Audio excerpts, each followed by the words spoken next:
Hello, hello, beautiful people, and thank you once again for tuning in to Exposed Toxic Workplaces Across the World series. Today, I had the absolute honor and privilege of sitting down and chatting with my friend, Collier Adams, to discuss her experience and advice and outlook on working in and escaping a toxic work environment. So, I want to let you all know a little bit about her. She is the founder and owner of the Career Advising Hub, and Collier Adams is a resume writer and LinkedIn strategist on a mission to help job seekers land more interviews by creating value driven, accomplished focused resumes that help you stand out. She specializes in turning dull resumes into eye catching job magnets that produce the results that you deserve. Collier has helped clients from various career backgrounds, including education, healthcare, STEM, nonprofit leadership, marketing, finance, project management, and human resources. Basically, she's got you covered. I hope you all enjoy our conversation. I will also make sure to leave a link to all of her information below in case you want to work with her one on one. All right, get ready to tune into our conversation. Yes, we have Collier Adams in the building, which is my friend as well as my business accountability partner. So I'm super excited that you agreed to come on and share your experience with everyone today. Yeah, thank you so much for having me and doing this so I can share like my story. Absolutely. And I don't know if you know this or not, but you were actually the first person I told about this idea. So I feel like it's completely full circle for you to be Mhm. on here for one of these episodes. So thank you. Problem. Yes. So I just want to start off by having you tell me why you said yes, besides being friends, but why did you say yes to joining this series and sharing your experience with toxic workplaces? So I decided to share my experience because I feel like a lot of people don't talk about toxic work environments. And because there is not so many people talking about it, it's almost like it's normalized or you think that it's normal. I know when I first entered the workforce, I didn't know what toxic work environments were. I just thought, I always been told you do whatever you need to do to maintain your job. You don't let anyone run you off your job, and you do whatever you need to do to climb the ladder so you can be successful. And so when I first entered my workforce, everything that was dished out to me, I just assumed that that's just the way of the land. I didn't know I was in a toxic work environment because no one talks about it. And so I thought it was really important for me to come on here and share my story and my experience so more people know that what a toxic work environment is and that they shouldn't have to deal with it, no matter if they are just entering their career or if they are, more seasoned in their career. Yes, amen to all of that. Thank you for speaking those facts. So let's actually get into your experience. Can you tell me the first time that you realized that you were in a toxic work environment? Yes. So the first time I realized that I was in a toxic work environment was when I started to notice that I was doing a lot of work at my job, but I was getting very little recognition. And I was also dealing with kind of like subtle disrespect and subtle remarks that were like really disrespectful in terms of me as a professional.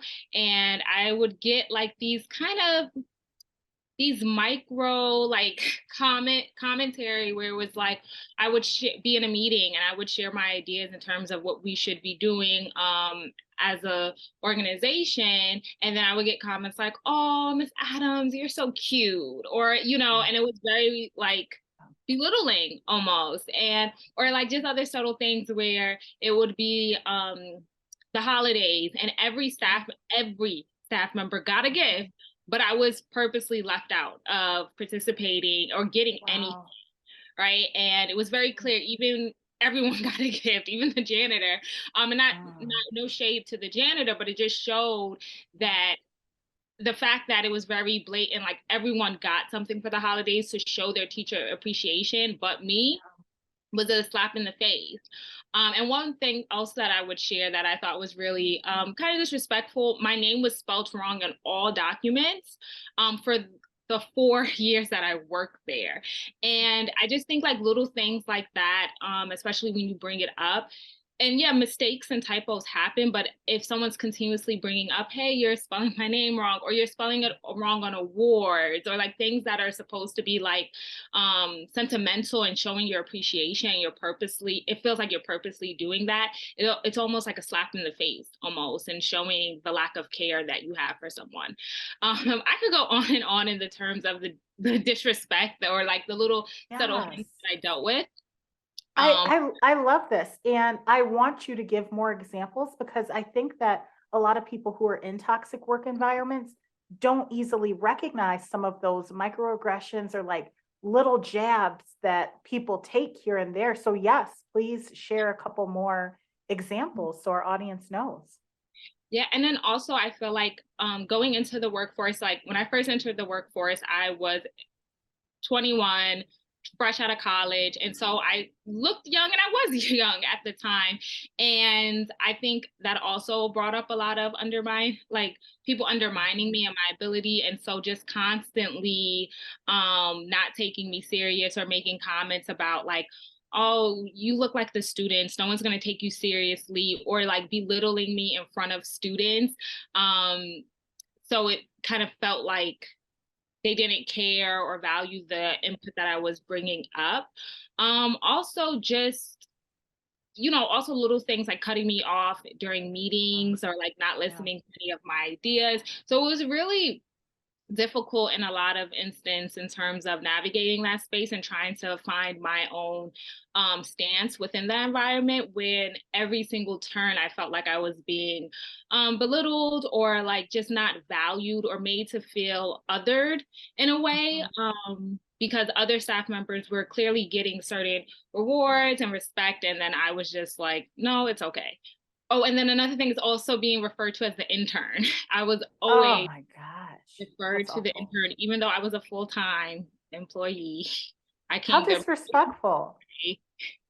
all the time. And so it was just like little things like that. And so it's just like, how do you, what made you think that I was an intern after 2, 3, 4 years, So that was just always Exactly. very disheartening. So, mhm. That's a lot. And while you were going through that, how did that make you feel? What emotions did it bring up and what did it do for your mental health? I feel like when it was first happening, I felt like when I brought it up to people, they're very little, right? Nobody was Mhm. cursing me out in the workforce or saying blatant disrespectful things. So it almost felt like difficult to bring it up and share it with either like my family or my friends, because it almost felt like, oh, that's it, But it Mhm. did impact how I saw myself as a professional, especially being 21, right out of college, entering the workforce. And it's not to say that I needed praise every single day, Mhm. but it was this blatant feeling, or this feeling where I constantly felt that I wasn't respected or the work that I was contributing wasn't valuable. So it did impact my self-esteem in a way where um, I felt like when it was time for different meetings, I stopped sharing my thoughts during meetings. I was very quiet. I was very standoffish. I felt like my goal was to just do my work and go home. And it was really difficult at times to make friends at the job, because I felt like every time I was being belittled by my coworkers. And so I just didn't feel very close to anyone. So it was really hard, and I felt like I started to lose my momentum there Yeah. because I didn't feel respected, I didn't feel valued or understood. How long did you stay? 4 years. 4 years. hmm So what gave you the courage to finally leave? I would say the pandemic gave me Okay. courage to leave, because it just felt like the right time. I think the pandemic opened a lot of people's eyes that, and I'll speak for myself that, I deserve better and there is better. And so I just felt like during the pandemic, it was just time for me to move on and find a different work environment. hmm So if you could look back at your younger self now and tell young Kalia what to do in that situation, what would you tell her today? I would tell her to first speak up about it and mention it. I didn't have the voice back then to mention, hey, to the to the person in charge, hey, you know, I noticed that everyone got a holiday gift, and I just wanted to check in because I noticed I didn't get anything. And so just having the voice or the confidence to speak up in that moment and say, hey, I noticed this, what's going on, I think would have been empowering for myself, because in that moment, I felt powerless. I felt voiceless. I felt like my ideas didn't matter, my contribution didn't matter, and that impacted how I saw myself. So I would have told myself to speak up, and I would have probably told myself that, I deserve better and I don't have to just stick it out just to have a job. I can find another type of employment. And the fact is that I think one thing that I forgot and a lot of people forget is that if you are employed, that's the best time to do job hunting, right? Because you have Yes. the financial security where you can still apply and you don't have that pressure like I need a job now so I can get a Mhm. check. So I feel like I should have been looking for looking at job applications, updating my resume and cover letter and so forth, and doing those things. So when I did see opportunities open up, I could just send my resume, send my cover letter without a worry. But I feel like a lot of people, we wait until the tip of the iceberg where Yes. it's like this big thing, like maybe they did something so messed up as where it's like, I'm done, I can't be here anymore, or you get laid off, right? And then that's the time Right. where you're kind of rushing to get things done, and then you feel that pressure even more, Mhm. um, which feels horrible. So Yeah. I feel like at that moment where I was employed, that would be the best time to do the job hunt, update my resume, and start this whole process. Absolutely. And you are a resume writer and you also do interview coaching too, as well. And I'm curious if you've ever run into this or how you would deal with it, because I get a lot of these questions. When people leave toxic work environments, they are often nervous about how to explain it to the next employer if they ask. Have you ever encountered that? And if so, what would be your advice? Have I ever encountered that personally, like someone asking? Yes. Um, I never encountered that. Well, I guess I have been asked like why are you leaving your Mhm. previous job?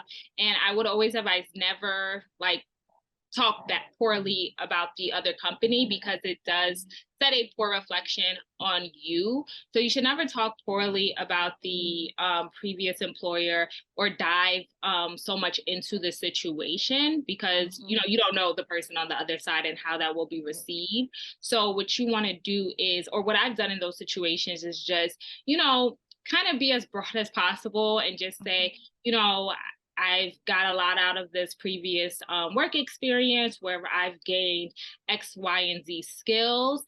But I reached a point in my career where I'm looking for something different. And then you Mhm. can talk about the different thing that you're looking for, right? In a Yes. positive light. Don't focus on the negative, but focus on the positive. So say, like, oh, I'm looking for an environment where staff members are supported and giving Mhm. the tools through professional development so we can execute X, Y, and Z, or talk about how you're looking for more challenges within the environment and why you think this company will give you the challenge that you're looking for, right?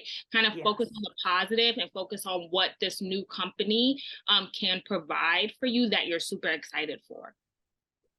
Love it. That was a perfect answer. And that's yes, that is very similar to what I tell a lot of the clients that I work with and professionals, because I keep hearing that question come up again and again. Like, how do I explain, me leaving a toxic work environment? So thank you for that blueprint right there. Now, I also want to change gears a little bit and talk about exit interviewing. When Mm. when you were in that toxic environment, did they ask for an exit interview and did you do it if they did? Have I ever done an exit interview? That's a good. Gosh, I don't think I've ever done an exit interview. I think Okay. I know they did exit interviews because other people did them, but no one asked me to do an exit interview. Okay. Yeah. Awesome. Mhm. Okay. I'm just always curious because I've participated in some, and I'm just wondering if they did ask you to do an exit interview, how would you handle that? Would you even say yes to it? And if so, what would you say during that interview? Um, I think that's the best time to just be honest in terms of your experience. And so be honest in a professional way. Like this is not the time to curse out your employer, right? Right. Just keep that in for like when you're with your friends, right? But I think the exit interview is a good time to just talk about your experience, lead with the positive if there is, try to find one. I would say like I really appreciated this aspect of the environment. Here are three things that I wish I would have seen more that would have helped me grow professionally, and I think it would be crucial for the growth of other people. So I think that is one way how I would have handled my exit interview experience, just so the company knows what's going on and how they made me feel. Because I'm sure if there are other younger people who enter that organization, I know Mhm. that they may be feeling the same way if they're repeating some of those habits. Absolutely. And I mean, we could talk for hours and hours on this topic, but I know that our time is coming up. So I just want to ask you a couple more questions. Mhm. And the first one is, what advice do you have for people who are currently in toxic work environments? What advice I would have? I would say first, don't think that is just you or that something you're crazy or that what you're feeling is not valid. What you're feeling is valid. And so you should take that into account. Like, don't ignore your feelings. The second thing that you should know is that you don't have to do this process alone. Talk to someone, whether that's a family member, hiring a career coach, or just talk to someone just to figure out next steps and how you can proceed. The third thing is take advantage of the opportunity that you're employed, right? And you do have a consistent flow of income. So use that time to update your resume, update your cover letter, brush up on your interviewing skills so you can start interviewing, start that process while you're employed so you can obtain an offer letter that best suits you and you can transition into a new role without worrying about when my next check is coming because I think that's a Mhm. big concern for a Yes. lot of people. So that's some of the advice that I would give. And also, if you feel comfortable, if you're in that environment, say something, right? See if you can Mhm. maybe talk to a friend to be a sounding board to kind of talk about okay, this is the issue I'm going through at work. I want to kind of confront or talk to it about my supervisor to see if it can Mhm. be resolved. Um, I know not everyone is that lucky because sometimes if you're Yeah. in a toxic work environment, you don't feel safe to have those conversations. But Right. if you feel like you could bring it up, have a friend or a career coach again, talk to them so they can be a sounding board so you can practice uplifting your voice and empowering your voice and have those conversations. But again, if you don't feel like you can do that, that's a sign that it's a toxic work environment and you should go. Absolutely. All right. So you did just remind me of another question that I have for you because you brought up signs of toxic workplaces. And I'm wondering if you could share what some of those signs are, whether it be signs whenever you start a role or during the hiring process.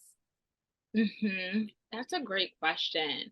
Um, I feel like some signs would be how the supervisor, how the people talk to each other or Mhm. talk to you specifically. So if they are using demeaning words or demeaning language to you, that's a sign that you're in a toxic work environment. I would also say if you feel like exiled or excluded purposely in a way. So going back to like if there is a staff celebration, right, that's Mhm. happening on like at the organization, right? Yeah. And all the staff is there, but you were not invited. I think that's a clear sign that you were exiled in a way. So if you're Mhm. feeling exiled or feeling like people are kind of, I don't want to say sabotage, but like people Mhm. are like knocking down certain things or like, how can I explain this? Kind of just, do you get what I'm saying? Like, just like, I do. So I actually think sabotage is a really good word okay. because in toxic workplaces, employees get off of competition with each other and they do sabotage your work and sabotage your efforts. And I think it's extremely important that professionals pay attention to some of those behaviors as well. And something that you just reminded me of, because I've seen it over and over again, is staff, when it comes to sabotaging, not really being truthful with Mm-hmm. each other and withholding information. So I agree with the sabotage part, completely agree. Yeah. Um, Okay. yeah, yeah. And have you seen any signs like during interviews as well Hmm. in identifying a toxic work environment? Yeah, in the interviews, I would say like asking questions in terms of the team dynamic that you'll be working with. So how does the team work together? How do how does the supervisor like to give feedback as well as how do Yes. they like to receive feedback, right? And if the Mhm. supervisor cannot answer that last question of like how do they like to receive feedback, that's a clear sign that they don't like constructive feedback because it should be a two-way street if you're working in a positive environment, Yes. because they want to make sure that they're supporting you in the best way. So in the interview process, I definitely think you should ask about how they would like feedback as well as how do they give feedback because that will tell you a lot about their communication style, and how they communicate with their team. So definitely in the interviewing process, definitely ask those questions and listen to the responses, right? Listen as well as Yes. see how they react to certain responses. So if their body language looks uncomfortable to a Mhm. question that's asking about team dynamic or how they communicate or the culture or their DEI initiatives, right? That's a Mhm. clear sign that something's off. So definitely pay attention to what they say as well as their body language and how they move. Yes. Pay attention to all of that. Absolutely. And finally, now that you have escaped that toxic work environment and you are on the other side of it all, how do you feel? Like, how's life today for you? I mean, it's definitely like a 180, right? Where it's Mhm. like, oh crap, like what's going on? And I feel like in the beginning of when I started, I kind of felt like just symptoms of like still feeling like, do I deserve, like, does my voice matter? Can I say something in a meeting, right? And I remember my first year in this new environment, I was very hesitant to speak up because a little bit of that feeling still lingered. And I want people to understand that when you leave a toxic work environment for a new place, you may still feel that way, right? Because Mhm. no matter like however long you stayed there, that feeling grew within inside of you and it Yes. may have hit your confidence level and to some degree. And so you may Mhm. enter in this a new non-toxic work environment Yeah.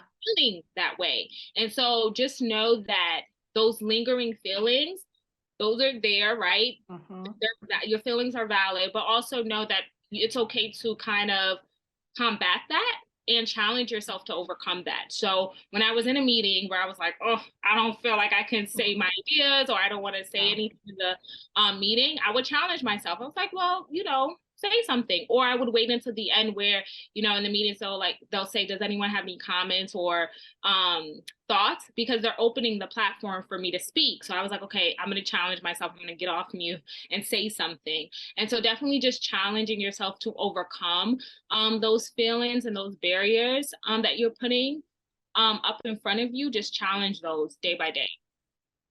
Mhm. I love that. And I love that you're in a healthier, more engaging environment and one that appreciates and respects you. I'm just grateful that you have that experience now.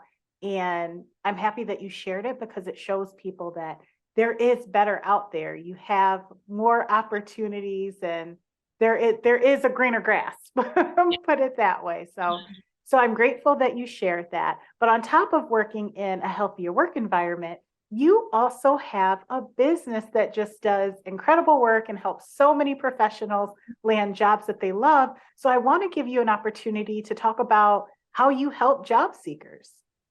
Yes. So I am the founder and resume writer of the Career Advising Hub, and I help job seekers land more interviews by crafting career documents that help them stand out in this competitive job market. So I specifically work with entry-level professionals as well as mid-level professionals in obtaining the job and the career that they know they deserve by making sure I highlight their skills, their achievements, and all the things that makes them amazing within their field. And so I predominantly do resumes, cover letters, interview prep sessions, and LinkedIn optimization profiles. Awesome. And I can vouch for Kalia all day. She does an amazing job. So if you want to work with her one on one, please make sure to reach out to her. I will make sure to leave all of her contact information in the description section of this video. So, Kalia, thank you so much for spending time with me today and sharing your experience and giving out doses of encouragement and motivation so that people can escape these toxic work environments and find better. So thank you so much. You're welcome. You're welcome. Thank you so much for having me. Absolutely. Hey, thank you for watching. I genuinely hope you enjoyed that conversation and I hope you got a lot out of it. I really thought it was interesting that Kalia was able to bring up the specific examples of microaggressions that she encountered in the workplace. And I think that that is so important and so valuable because whenever you're working in a toxic workplace, often you can't easily identify what it is that's taking place. And often it's damaging and it's like death by, what do they say, thousands of paper cuts. So if you are going through this, please pay attention to those signs and make sure that you take action sooner than later. Again, I will make sure to leave Kalia's information in the description box below so that you can reach out to her or work with her one on one. All right, thank you so much for tuning in to this episode and get ready for the next one. All right, talk to you soon.